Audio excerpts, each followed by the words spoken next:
Nobody is telling you this before you buy the RTX 5080, and that is exactly why you're about to waste your money.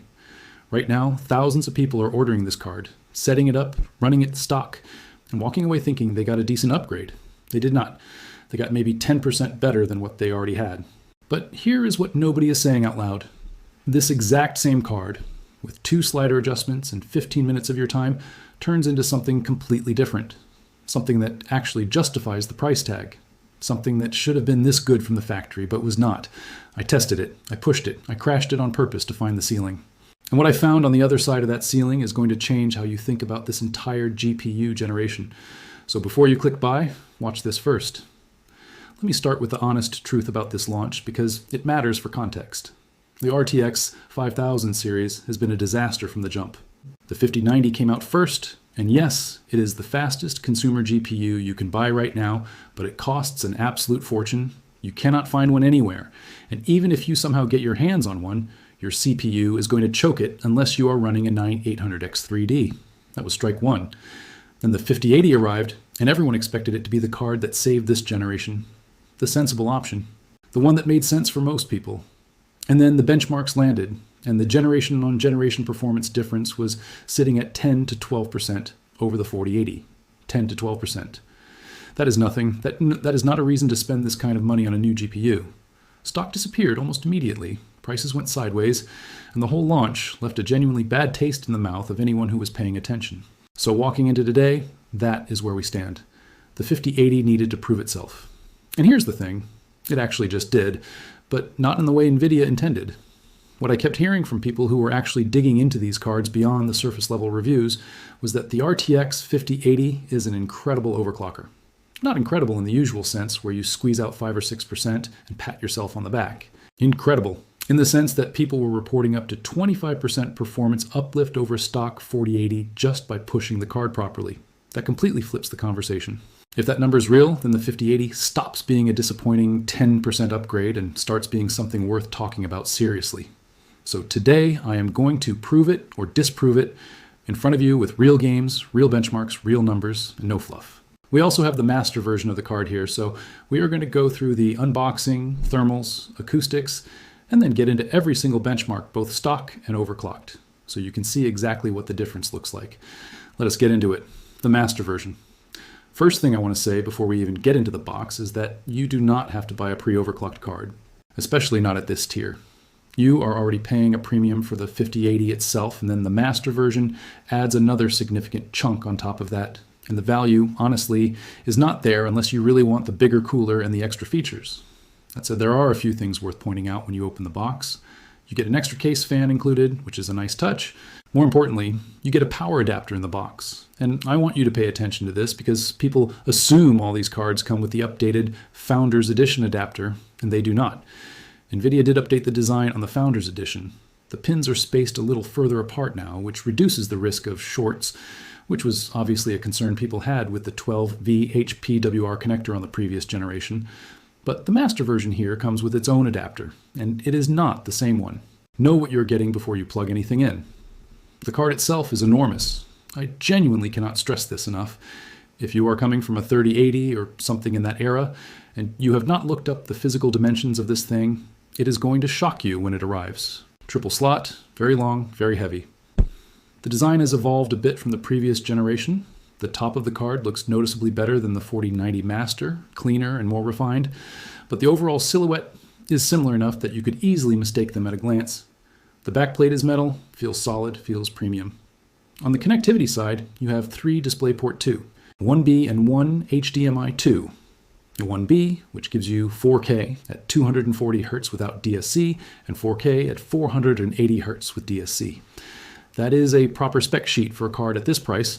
There is also a small customizable screen on the side of the card that you can set up through the software to show temps, clocks, fan speeds, whatever you want. Genuinely cool feature if you are doing a vertical GPU mount build. Whether it is worth the extra cost on its own? No, but if you are already spending at this level, it is a nice thing to have. Make sure your case can handle it. Make sure your airflow is sorted. And make sure your CPU cooling is up to scratch, because when this card starts pulling 500 watts, plus everything inside, your case is going to feel it. Stock performance. Let us go through it properly, because you need to understand the baseline before the overclock numbers mean anything. I ran real games at 4K maxed out settings. Returnal was sitting between 90 and 110 frames per second, depending on what was happening on screen. Temperatures with the side panel off were around 54 to 55 degrees, and the card was almost completely silent. Cyberpunk 2077 at 4K, fully maxed, came in at 88 frames per second. Indiana Jones landed at 76 frames per second. In-game clock speeds were hovering between 2760 and 2795 megahertz across all three titles. Now, this is worth noting because the advertised boost clock on this card is 2800 megahertz, and it was not hitting that consistently in real gameplay. That is not a massive gap, but it tells you something. The card is not running at its rated ceiling. There is something being left on the table, and the question is how much. Temperatures, after putting the side panel on, settled around 60 degrees in Cyberpunk. Still very good. The cooler is doing excellent work, and the acoustics stayed impressively quiet throughout. Nothing about the thermals or the noise is a concern with this card at stock. But stock is not what we are here to talk about. Here's where everything changes. I opened the overclocking software. You can use MSI Afterburner, the NVIDIA app, or the manufacturer's own software. All three work the same basic way. And I started with the power limit. Max it out first. That is the most important step, and most people skip it entirely. With the power limit maxed, I started pushing the boost clock. 2,900 megahertz, still running. 2,950, still running. 3,000 megahertz, still running. The card just crossed 3 gigahertz, and the game is still going. I kept pushing. 3,100, 3,150. In actual gameplay, the card was hitting 3,135 megahertz, and it was completely stable. I pushed to 3,195, and it finally crashed. So the stable ceiling was right around 3,160 megahertz. Let that sink in for a second. That is a 25% clock speed increase on a card that came out of the box running at 2760 in real-world use. I have not had this much headroom on a GPU in years. The last few generations gave you almost nothing, a couple of percent if you were patient and lucky. This card handed over 25% more with 2 sliders and a handful of test runs. It is genuinely one of the most overclockable chips I have seen in a very long time. Now the obvious question is why? Why is there this much performance sitting locked inside the card at stock? There are a few possible explanations. Maybe NVIDIA had thermal concerns and a reference cooler configuration, and new aftermarket cards with bigger coolers would handle it better. Maybe there were stability concerns in certain edge cases that have not shown up in my testing. Or maybe, and I want to be fair here because I do not know for certain, they wanted to hold something back. I genuinely do not know which of those is true. What I do know is that the performance is there. It is unlockable without changing voltages or doing anything complicated. And the fact that it exists at all changes the value conversation around this card completely. So what did the actual benchmark numbers look like after overclocking? Returnal went from 110 frames per second up to 118. 8 extra frames at 4K from nothing more than 2 slider adjustments. Cyberpunk went from 88 up to 97 frames per second. 9 frames at 4K for free. Indiana Jones went from 76 to 80 frames per second. In isolation, those numbers might not sound revolutionary, but at 4K, every single frame matters, and the fact that you can close the gap on significantly more expensive hardware just by spending 15 minutes with an overclock tool is something that completely changes how you should be thinking about this purchase. Power draw after overclocking came in at around 310 watts on the GPU and approximately 465 watts for the whole system. The jump in power is real, but it is not dramatic relative to the performance gains. The trade-off is absolutely worth making. Temperatures after the overclock were sitting around 58 to 59 degrees. Still under 60 degrees after a significant clock speed increase. The cooler is genuinely impressive and gives you all the thermal headroom you need to run at these levels without any concerns.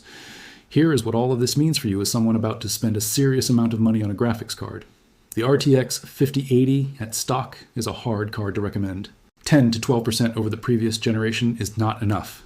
It is not enough at this price, and it is not enough given what else is available in the market right now. But the RTX 5080 after a proper overclock is a different product. The performance gap between stock and fully pushed on this card is one of the biggest I have tested on a modern GPU, and that gap is accessible to literally anyone who can watch a 5-minute tutorial and spend 15 minutes running a stress test. You do not need to touch voltages. You do not need any technical background. You max the power limit.